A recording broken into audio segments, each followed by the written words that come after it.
જય માતાજી, જય ભવાની, દાદા બાપુની જય. મિત્રો, ઘણા બધા મારા ફેન ફેસબુકના તેમજ ખરેખર ઇન્સ્ટાના અને યુટ્યુબના મને પૂછે ઘણીવાર મેસેજથી કે દાદુ આ 72 વર્ષે પણ તમારી તંદુરસ્તીનું રહસ્ય કહો.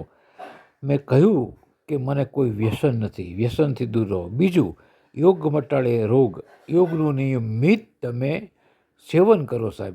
સેવન કરો એટલે યોગા કરો, એમાં તમને જેટલા આવડે એટલા અનુલોમ વિલોમ પ્રાણાયામના દાવ કરો, લાઇટ કસરત કરો, નિયમિત કરો, એમાં એક પણ દિવસ ભંગ ન પડાય.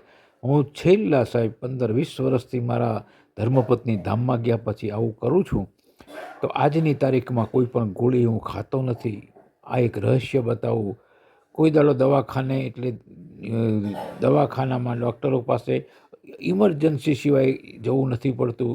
નાના નાના રોગ, તાવ, તરિયો, માથા, આવા બધાથી દૂર રહું છું. કારણ ફક્ત યોગ અને કસરત જ છે મિત્રો. તો આ તમે કરજો તો તમને પણ ખરેખર તંદુરસ્તી રહેશે. જે નજીકમાં યોગ કેન્દ્ર હોય, જેને પણ તમે જાણતા હોય, એનો સંપર્ક કરી યોગા અને કસરત નિયમિત ચાલુ રાખજો.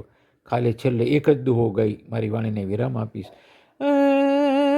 યંત્રો જ્યારે બગડે સગડે અને જુનાય થઈ જાય, ત્યારે એને ગેરેજમાં લઈ જાય, એ તો રિપેર કરાવી દેવાય. પણ શરીર એક યંત્ર છે અને હૃદયથી ચાલતું જાય. પણ પ્રતાપ દાદુ કહે એ નિયમિત કસરત યોગા કરશો તો એ તમારા ડૉક્ટર રૂપી ગેરેજમાં નહીં જાય. અસ્તુ. સમજાય એમને વંદન. જય હો.